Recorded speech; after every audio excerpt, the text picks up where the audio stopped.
What a privilege it is to live in such a great community. We are, of course, here today with Ward 1 candidates, and I want to thank both Daniel Matthews and Rob Morris for being with us, gentlemen. We have discussed our plan, and first thing we're going to do is have the candidates introduce themselves. First up, Rob Morris. I appreciate that, Daniel, and thanks for having us. My name is Rob Morris, and I am running for Ward 1. I'm a lifelong resident of Shawnee. I've been here for 42 years now. Graduated from Shawnee in '98. I started getting active in a lot of the stuff with the City Commission a couple years ago, and I think that there's a lot of things we can do to free up money in this town that would address situations such as our fire department issue now. It wouldn't cost us a dime more if we just held people accountable and started reviewing who we are paying and how much. I also think that our homeless issue is a big problem in this town. I have plans that I think we can use to negate that and drop the numbers. I have plans that I would love to see the infrastructure of this town focused on more than pet projects. And I sincerely hope I have your vote come June 28th, I believe. I guess that might not be all my 60 seconds, Daniel, but I'm good. That's great, Rob. Great job. And Daniel Matthews, thank you for being here. 60 seconds. Tell us who you are, Daniel. Yeah, first of all, thank you, Daniel, for hosting this. Rob, it's always good to bounce ideas one off another and challenge each other to dream big and think better. And I think we'll get to do that today a little bit. My name is Daniel Matthews. I'm the current Ward 1 commissioner, and I've been serving for about 20 months in that role. I've lived in Shawnee all my life. I moved here when I was 1 year old. Always been interested in politics, and I think fundamentally I believe that the most change and the most good we can do is when we're doing it on the local level. And so I've really enjoyed being involved and getting to be a part of the process. I think the whole reason I'm running, my wife and I have been married about 23 years and have 4 kids. Our oldest is a sophomore in college down to a 6th grader. And I want this to be a community that they want to call home and raise their kids like I have. I'm proud of our community. I'm excited to live here, plan to live here my entire life. And I want my kids and grandkids to want to live here too. And I think the things we can implement to make it that kind of community that my kids want to grow up in and raise their kids, and that your kids want to grow up and raise their kids, is a good thing. So look forward to earning your vote on June 28th. June 28th is the big day in our community. There's actually 4 wards that can be voted on. There are 9 candidates overall. We will have 8 of them so far.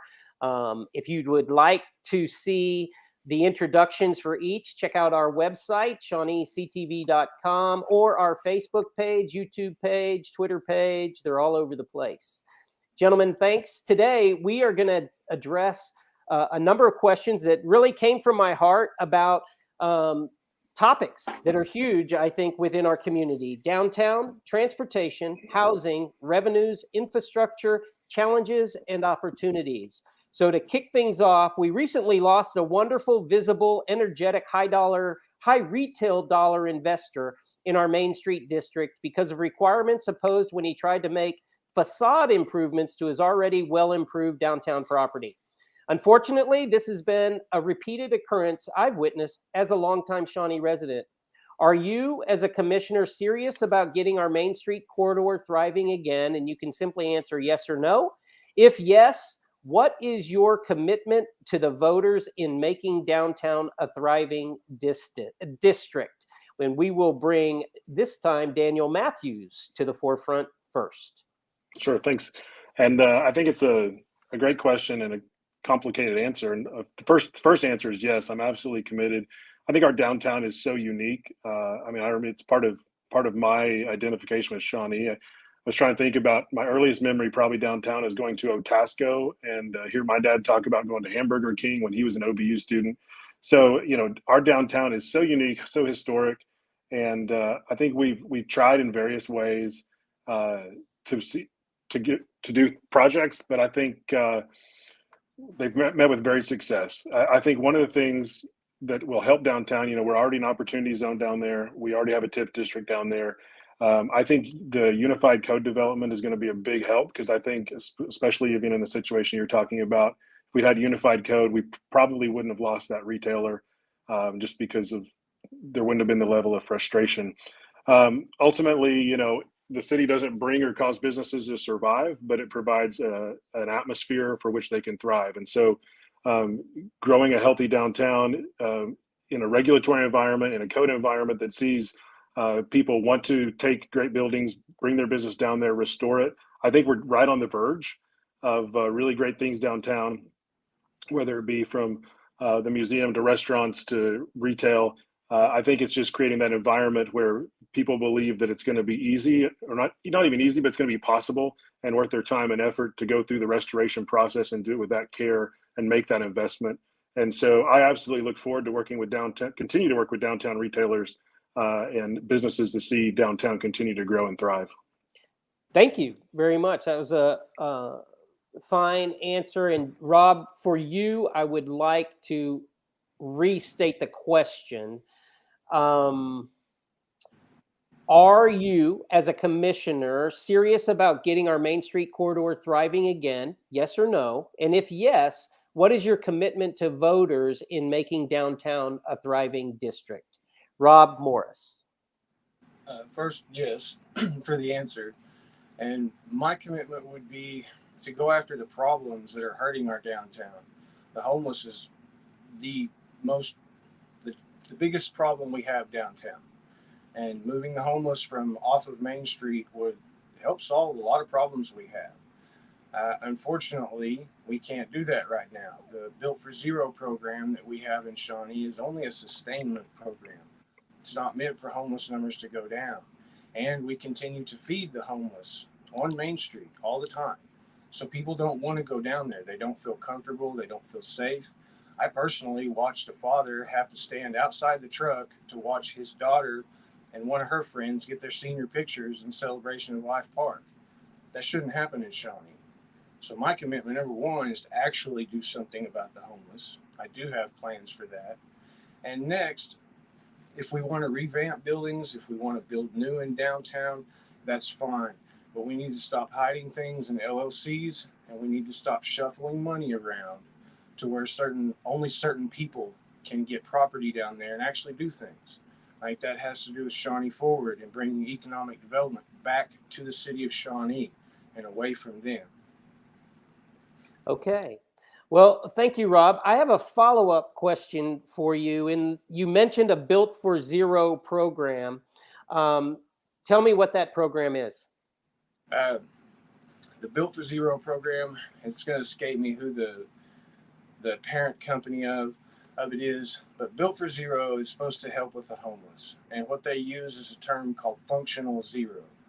Functional zero is a little misleading. What that means is for every one person that becomes homeless, another person gets out of homelessness. However, the underlying numbers never change. It's just a sustainment. For every one that goes in, one goes out. So that's why homelessness won't drop. The program's not actually made to drop the numbers. It's just made to sustain them where they are now. Okay. And I have been downtown and in the area a long time. I have never heard of the Built for Zero program. I listened this week to the city homeless coordinator, and I may have the title wrong. I was very impressed with some of what she said. Daniel, because you're a sitting commissioner, I would ask you, what is the Built for Zero program? Is that a city program? Is it something you're aware of? Or did Rob's description apply to what the city actually is doing with the new person who came on 6 months ago? I think the Built for Zero program is a program the city's participating in. I would probably disagree with Rob on our desired outcome. Me as the guy that works in with people that are struggling every day, we don't want to. I don't want to see anybody left homeless. I don't want to replace people with the homeless people, and maybe that's how he claims the program works. That's fine. My desire as a commissioner, but first as a resident, is that we give people opportunity, right? And not everyone's going to take it. And I agree, we need to move the homeless off Main Street. I think we took action on that last night. It's a start. When we look at the homeless issues, I think we also need to understand that Shawnee is not the only community struggling with this, right? This is a national problem. And so the new partnership with Shawnee Rescue Mission is going to encourage people to move from Main Street, which will hopefully provide some relief for our Main Street to people. And I think from there, we have a long-term and a short-term strategy. Short-term being dealing with the people that are in homelessness, trying to help them get opportunities, and understanding that not everyone's going to take advantage of the opportunities that are presented to them. Long-term is what can we do as a community so there are opportunities for people so they don't end up in this place. I don't think anybody wants to sustain it. I think we want to see people have the opportunity, and you have to start from the place of realizing that just as all three of us are creating the image of God, so are our friends that have found themselves in really tough situations. And so how do we approach their situations with dignity and respect, and hopefully give them the opportunity to better themselves while also offering relief to our friends on Main Street. So I believe her name, and leave Daniel up for a second. I believe her name was Erica. She is the homeless coordinator now in Shawnee. Is that Correct? right? Yeah. Mm-hmm. And is Erica the one who is doing the Built for Zero program, or is it just a program that's out there that the city has given blessings to? It's a program I think the city has been selected to participate in, and so far we're trying to get it off the ground and see if we can make a measurable difference. Okay, that's fine. I just wanted clarity on where that program came from, and I had not heard of it. I thank you, Rob, for bringing that up. Second, I have another follow-up, Rob, for you, because you mentioned something that I'm unaware of, and you mentioned that downtown property is hard to acquire. Could you elaborate a little bit more on that? Well, right now with the homeless, which is a big driver, it is hard to acquire. Most people that would like to revamp their properties can't, because the homeless are constantly breaking in or breaking windows, which just compounds how much money you have to spend to be able to fix a building. That was kind of the gist of it. No, that's fair, man. I just wanted clarity on that. I didn't understand it. I do have property. Daniel, I do have property downtown. Daniel, I could add one thing if you don't mind. No, I don't at all. Please. There's an issue that we have with Shawnee Forward and economic development. They have non-disclosure agreements with economic development, which means only they know what's going to come in downtown. Nobody else does. I don't, y'all don't. I mean, even the commissioner doesn't, because it's Shawnee Forward and the non-disclosures. That's another part of why people have a hard time trying to get property. Seems there's a group that already knows what's going to happen before the rest of us do. Okay. In all fairness, the Shawnee Forward is a city funded operation. It does receive funding to be a chamber of commerce, which is very important. I don't know that there would be an issue, Rob, and you can answer to this, really, that when they're in negotiations with a company, a lot of companies in which they would be negotiating with would prefer to remain anonymous until they themselves decided to let a public know whether or not they were going somewhere or not. Would that not be true in the public sector? No, I agree with you on that. My issue is the non-disclosures, and economic development itself needs to be back underneath the city so that those non-disclosures stay in the city and not a part of the chamber where they're not NDAs anymore. They all know about it. Okay. And I do have facts to back that up. So okay. I don't mind producing that either. That's fine. No, that's what I heard you just say. Was you said that you would prefer to have economic development as part of the city government? Yes, back under the city government, which would keep those non-disclosure agreements in the city government and them alone. Okay, fair enough. Means that unless we're in executive session, even commissioners can't just go look at that information. Okay, fair enough. I'm going to go on now, unless I'm going to go on to transportation. I would like you to address the transportation issue our community faces. Without a vehicle, Shawnee is a very tough space to navigate for steady employment, for healthy, inexpensive family activities, and families whose children would benefit from walking or riding their bikes to school, whether it be elementary, middle school, high school, or college. Discuss your knowledge of our community's transportation challenges, and please give a full description of your commitment level in making transportation without a motorized vehicle easier to navigate for employment, education, and healthy enjoyment. And Rob Morse, we're going to pull you back up. You're number one on this one.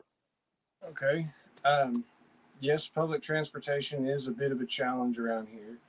We do actually have some public transportation that is available, COTS and I believe CPN and a few others do. However, as far as a city-run public transportation, we don't have that at all.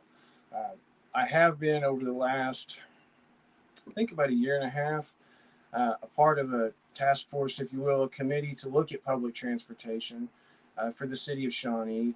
It got a little out of whack and kind of went towards county public transportation, and I would like to stay more in the city itself.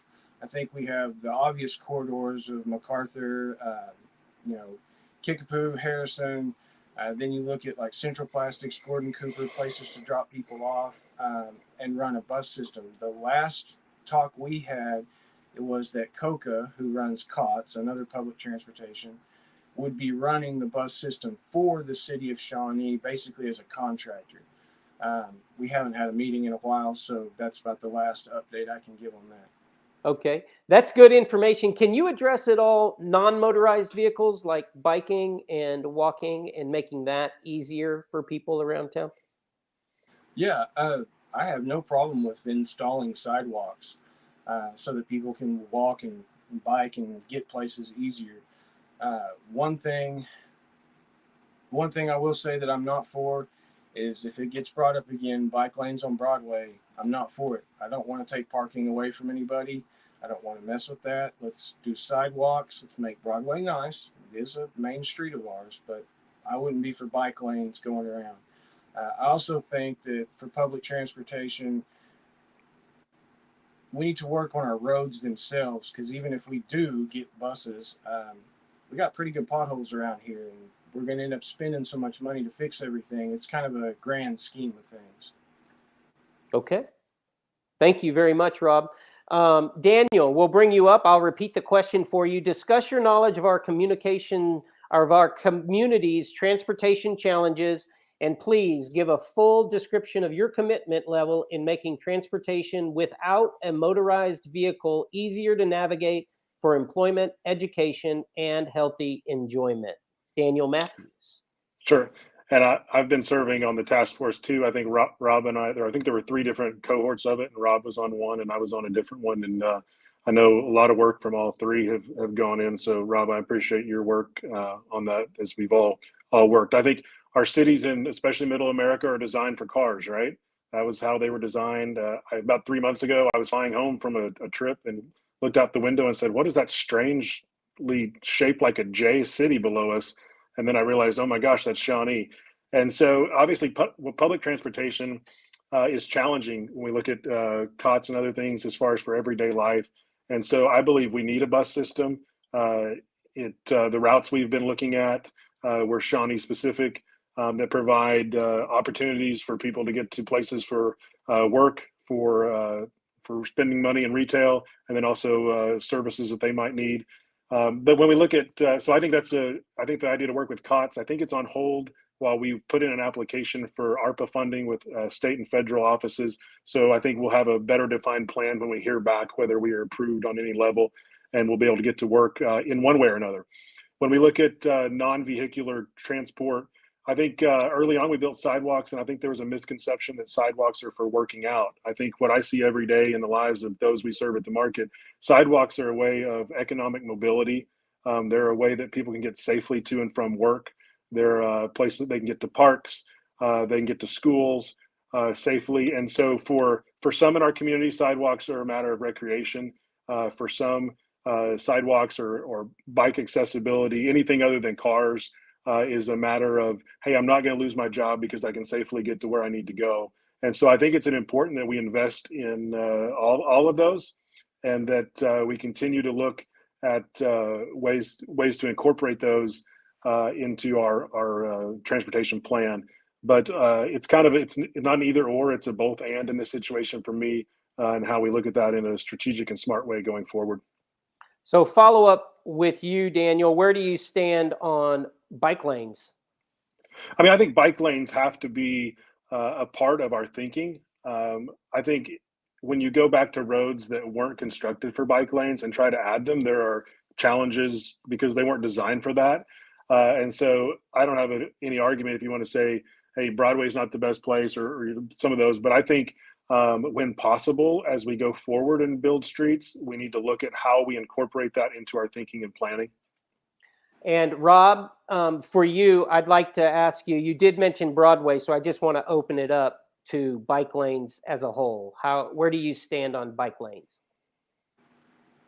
Well, not in a joke in any way, but for Shawnee, I wouldn't think bike lanes were a terribly good idea anywhere for us. We do have pretty fast drivers around here, and I can't say when I was younger I wasn't one of them.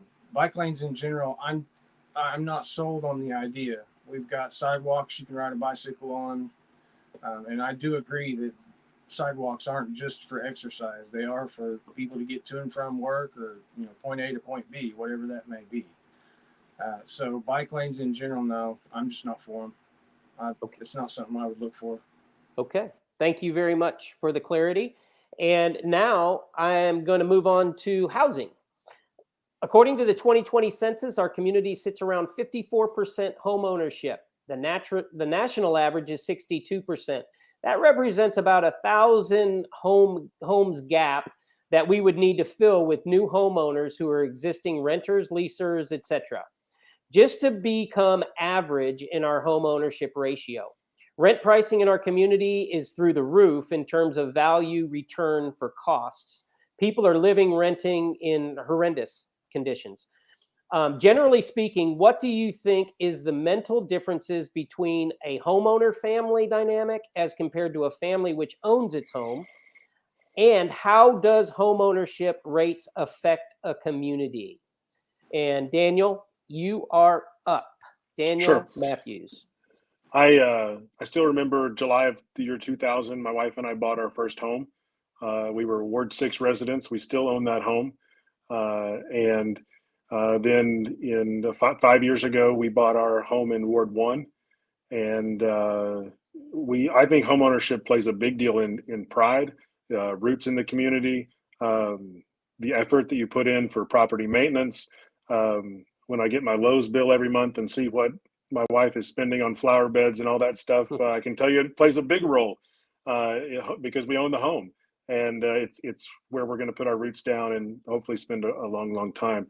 I know that home ownership, what you're saying is absolutely true. The master plan or the strategic plan the city did a few years ago said we're 1,300 units short on the lower end of housing. And then when we look at a community market, we did a client survey, and the number one thing people said was driving them toward food insecurity was rental prices. And so it's an issue we have to tackle. Obviously the city's not going to be in the business of building homes or that kind of stuff, but I think the way we affect homeownership numbers is when job opportunities are there and jobs that pay at a rate that will allow people to purchase a home. That's when you're going to see the homeownership increase. And so, attracting the kind of businesses that will provide jobs at a rate that will increase homeownership, I think, is an important thing we look at. And from a city's perspective, it's creating the environment. I like to say, like, preparing the soil, right? If you have good, healthy soil where things will grow, people will want to plant there. And it's the same whether it's your businesses or businesses moving in, or whether it's families that want to put down roots with homeownership and long term. So the city's role, I think, in increasing homeownership is to create an atmosphere of growth, long-term stability, so that companies want to move here, so that families want to move here, young families want to put roots down here.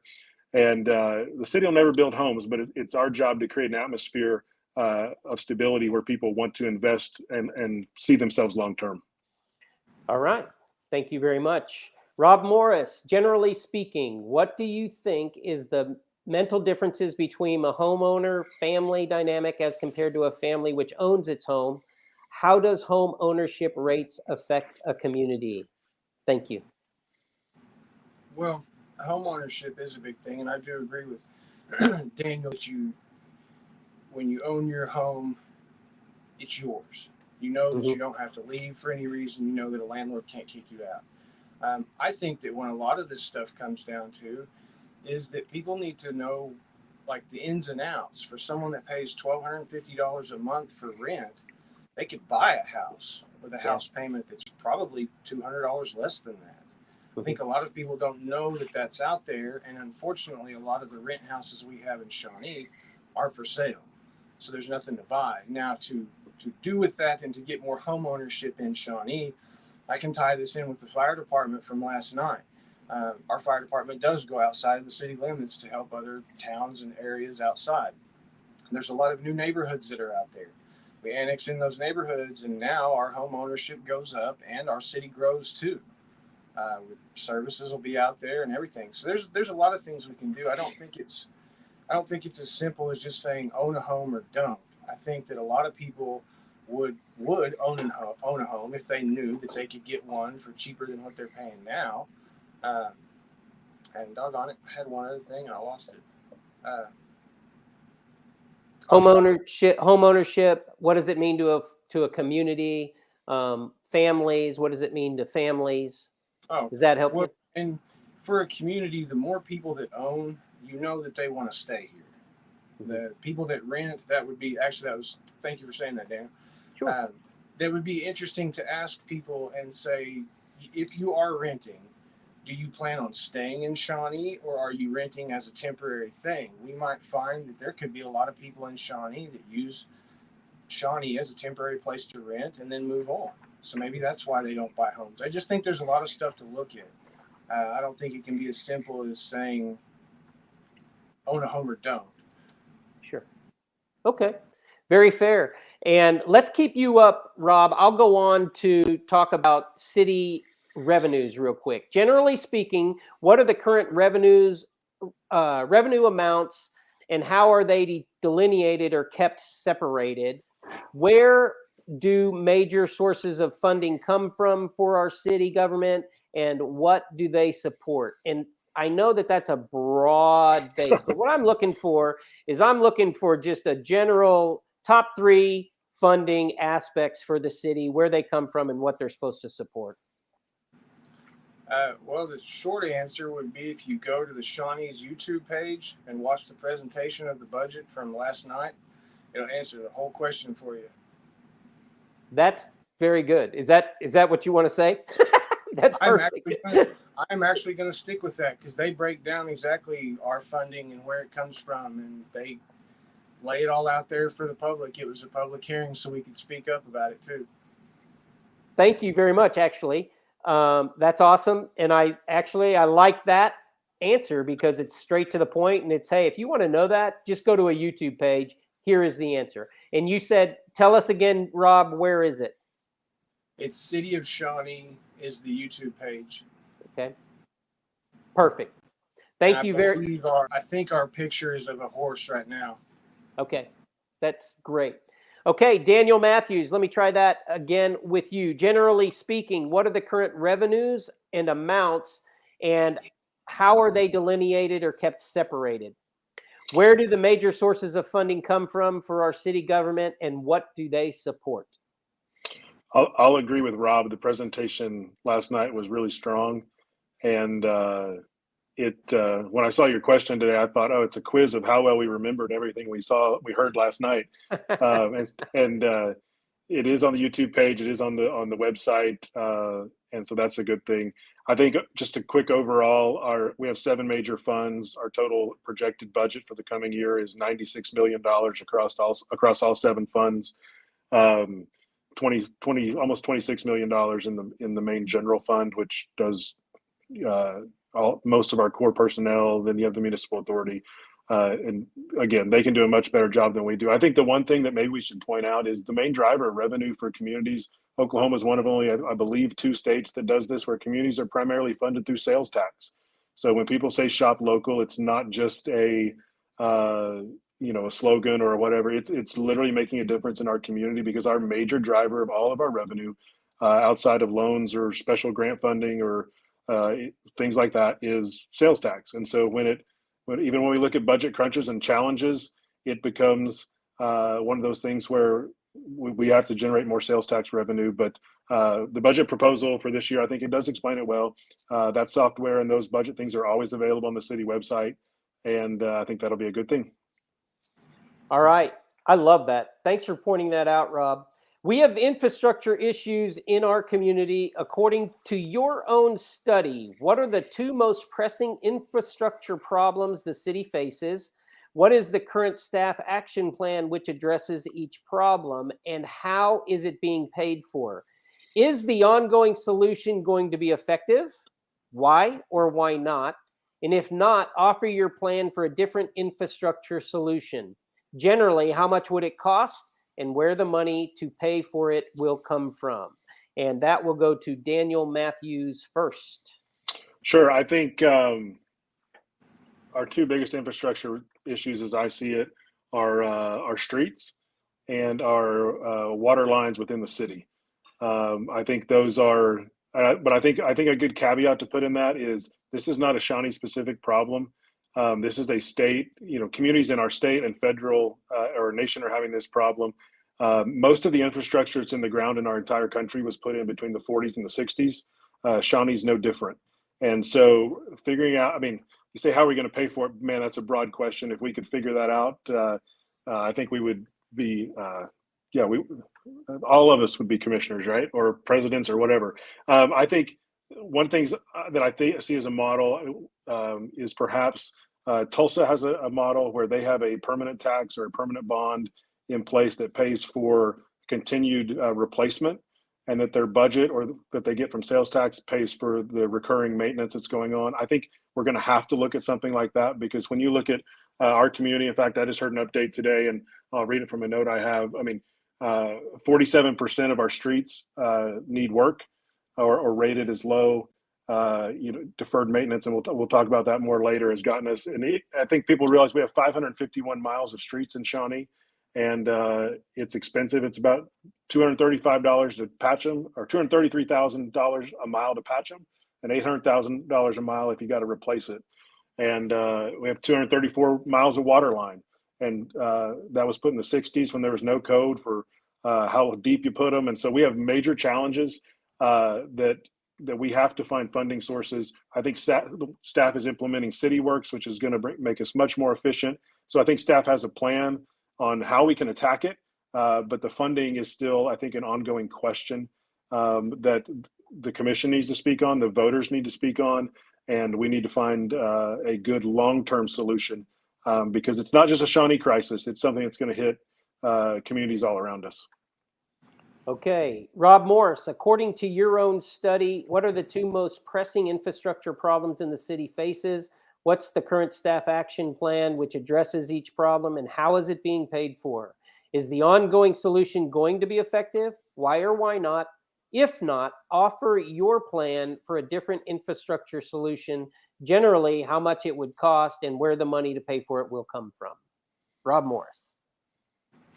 Well, no, I do agree that water and streets are the two major ones. But with water, I would also add in our lake. Our lake is not as deep as it used to be.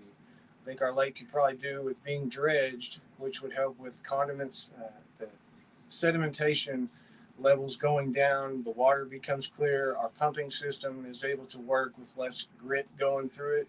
I think that could also probably help our pipes too. I think that some things like the Kickapoo project that we're doing, while I'm all for widening Kickapoo, I think it needs to be done. I also think maybe we can look at the scale of things that we do sometimes, and maybe we didn't need to spend as much as we did, and we could have used it on some side roads.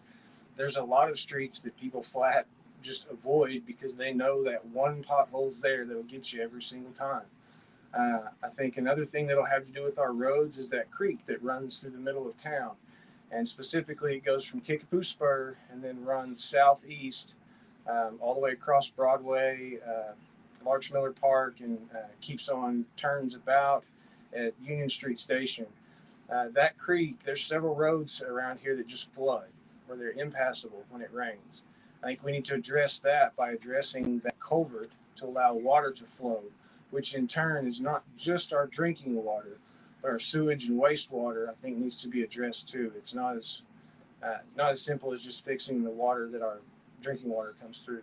As far as staff's plan, I'm not a commissioner yet. I'm sorry, I had to do that. I'm not a commissioner yet, so I have no idea what staff's plan is, and I wouldn't expect staff to tell me because I'm just a regular citizen. So I guess that's my answer for that one. Okay, thank you very much. Outside the infrastructure realm, please discuss for us what you feel is the most pressing challenge our community faces in which you have a proposed plan for a solution. Please back up your solution plan with verifiable facts which you feel support the plan may be carried out to its full solution. I believe that would be Rob Morris first. Yeah, and Daniel, will you say the first part of that again? I Yes. took that drink and I missed it. No problem. Outside the infrastructure realm, which we just discussed, please discuss for us what you feel is the most pressing challenge our community faces in which you have a proposed plan, meaning just within yourself, you have a plan for a solution. Please back up your solution plan with verifiable facts which you feel support the plan may be carried out to a full solution. So kind of rather what we're looking for is whatever your ideas are, let us know why you believe it would work. Okay. Well, a couple of the big pressing things right now that I'm sure everyone's aware of is crime in this town.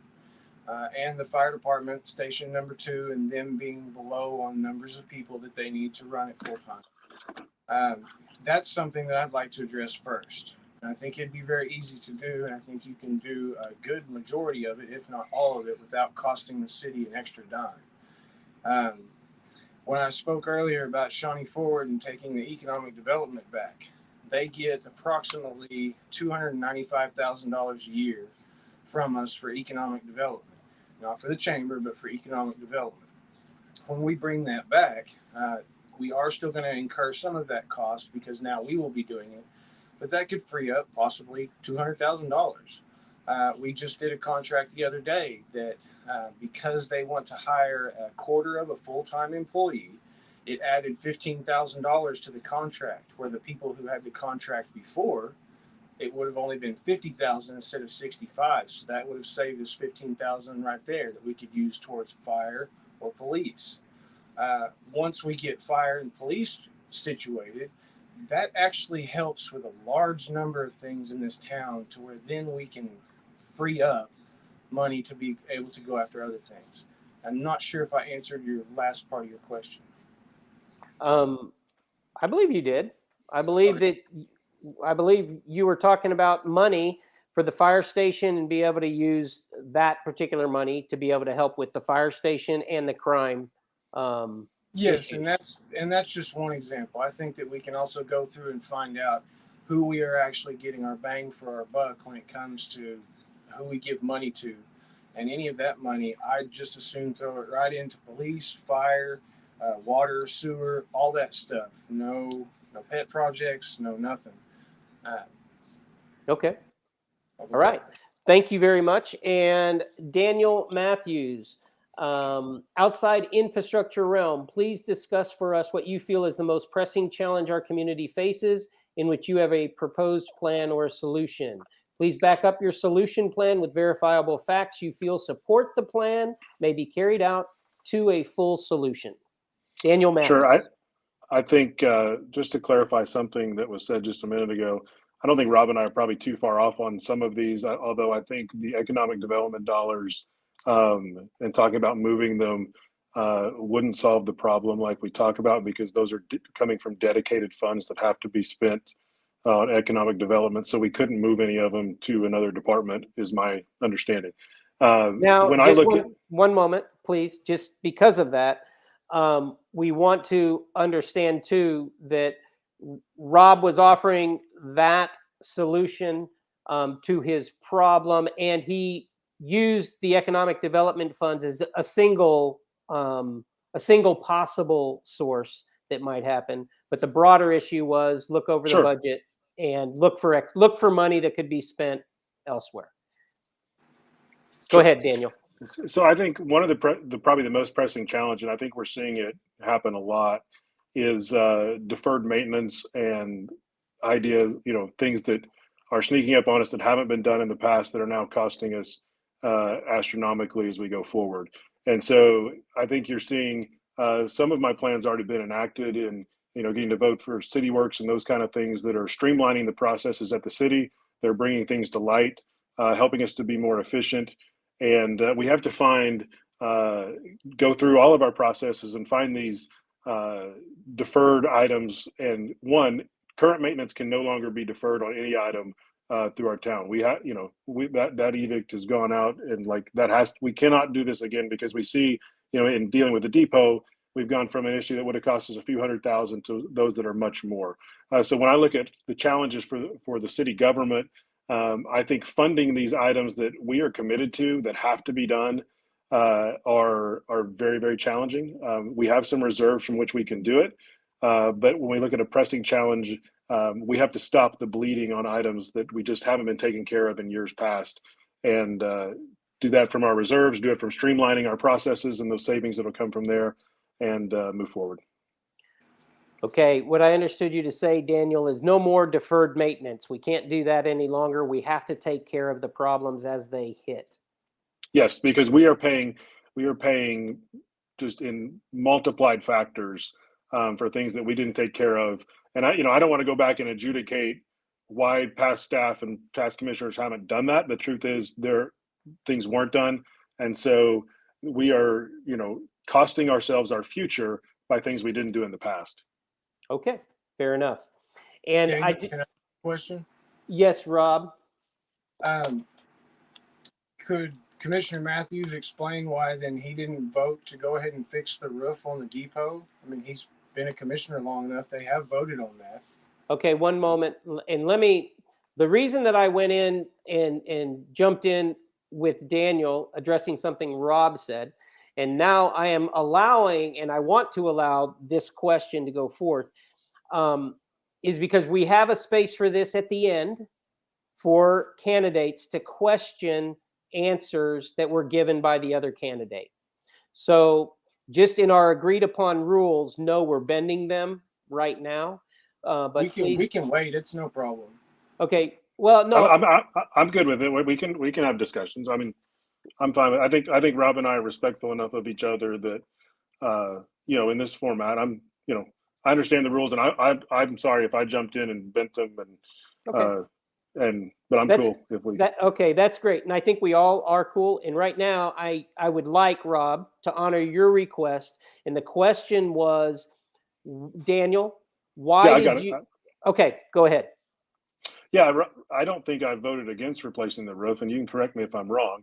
I think we voted for the study to learn the real cost. And I think, again, when we look across the city, tons of things in maintenance have been patched. And I think we want to take do the full restoration of this project. We're committed to that, and see the depot become, I think, the example we all want it to become. And Rob, we can talk about offline or in the future. I can't recall ever voting against the roof. I voted for the study, and the study gave us a good look at all the things that we need to be done so that we can do it completely and thoroughly. Okay, very good. Now, thank you guys. Those are challenges, and we addressed some challenges. But now let's address some opportunities. How about that? Let's see. Please discuss for us what you feel are two great opportunities for our community in which you have a proposed plan to bring each to fruition. Please back up your individual plans with verifiable facts which you feel support the plan may be carried out to full achievement. So you can give two opportunities and tell us your plan for getting them done. And that would start with Daniel Matthews.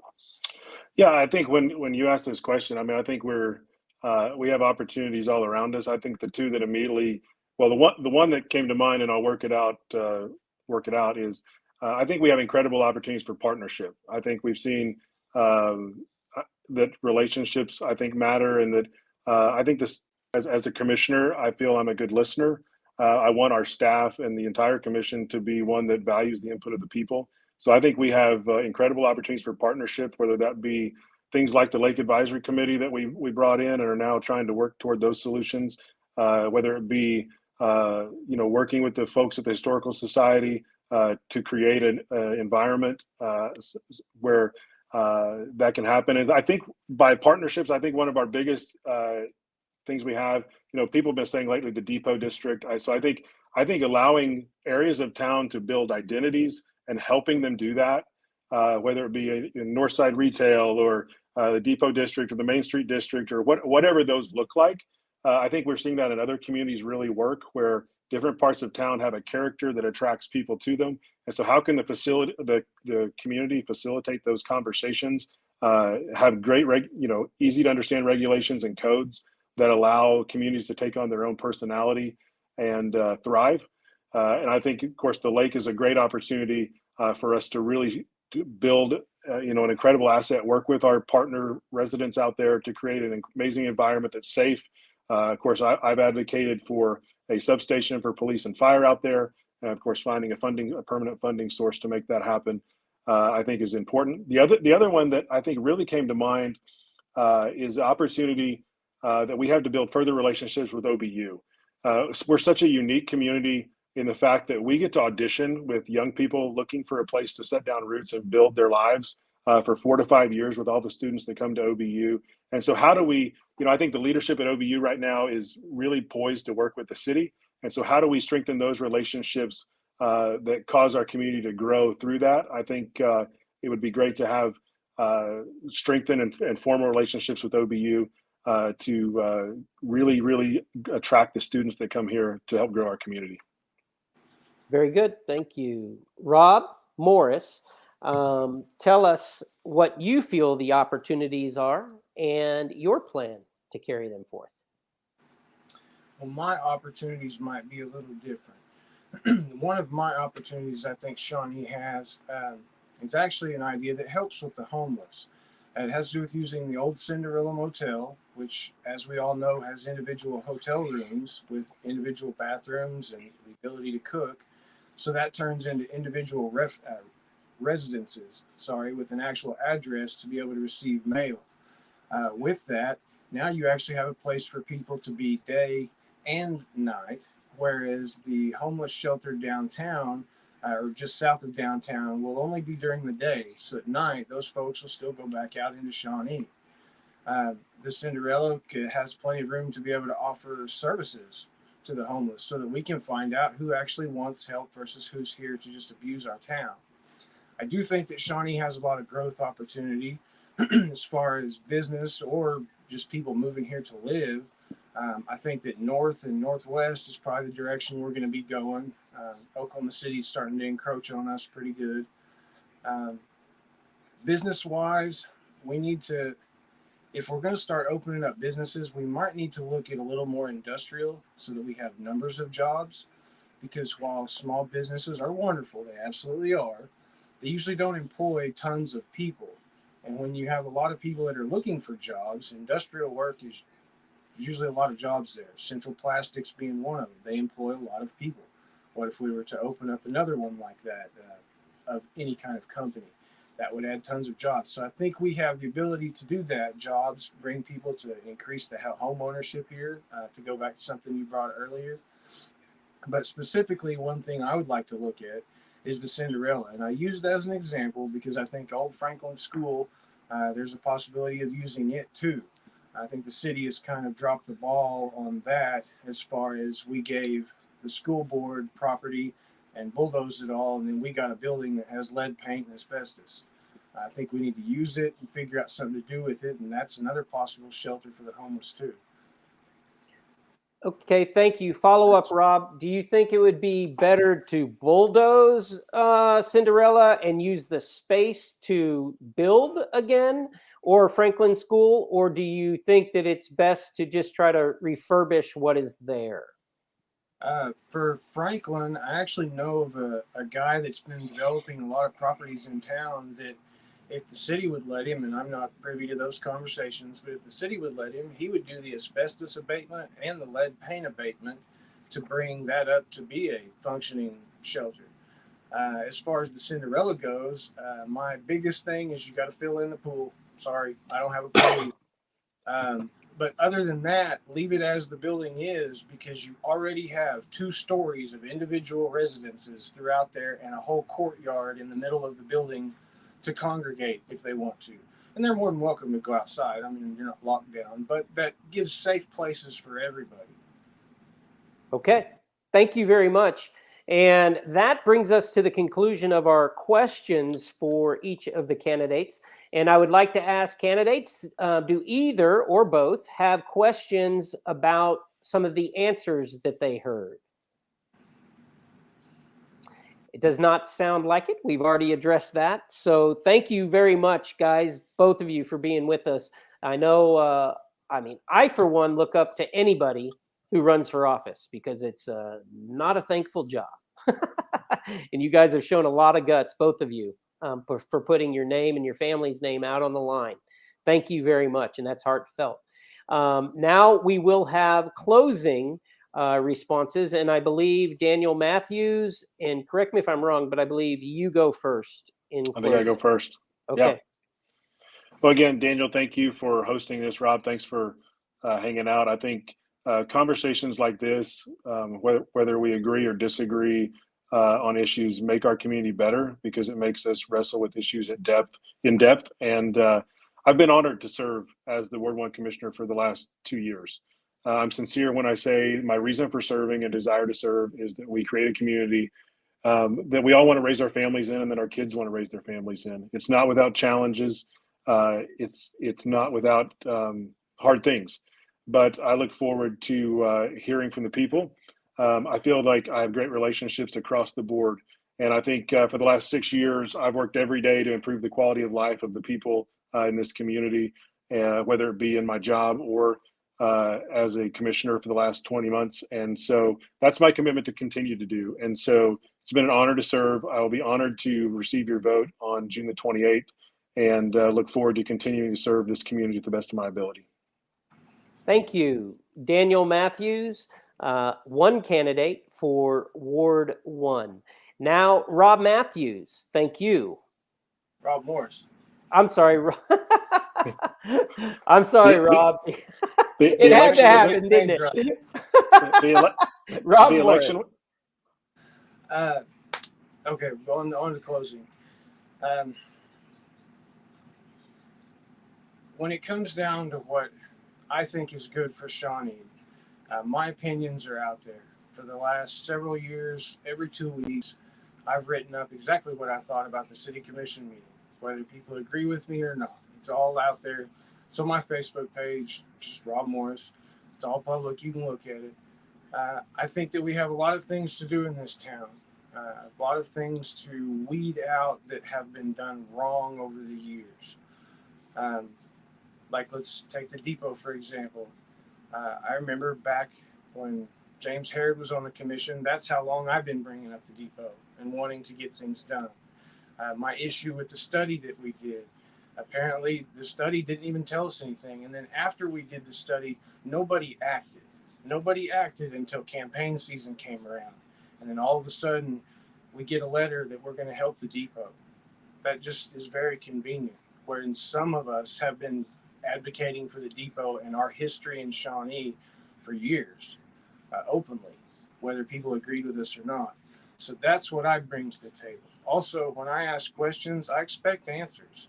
A lot of times when I ask the city commission questions, I'm aware that I'm asking them tough questions, but I expect answers from the city commission. So when I'm sitting in that seat and I ask the city manager or the attorney or anyone that comes in front of us that wants to receive money from the city, I'm going to ask questions because I want to get the best we can for Shawnee and not pay friends in the process. Let's see. The last thing I'd like to say is that I don't mind working with people at all.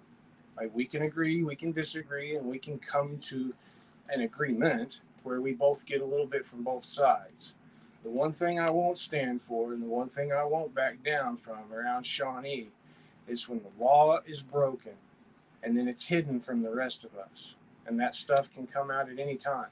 So when you get me up there, you get me unabridged, polite, but unabridged. And I will always go after the answers so that you understand, just like I do, what's going on. Because that's how it should be. The city of Shawnee, the people, are the ones that have all the power.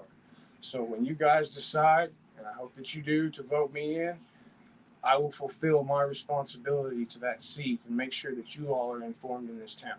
Thank you. Thank you, Rob Morris. And again, Rob, we've known each other a long time. I apologize for that. No Rob problem. Morris. And thank you again, everybody, for tuning in and watching with us. There'll be more of these throughout the week, and you can get them anytime on demand all the way up until Election Day, June 26th.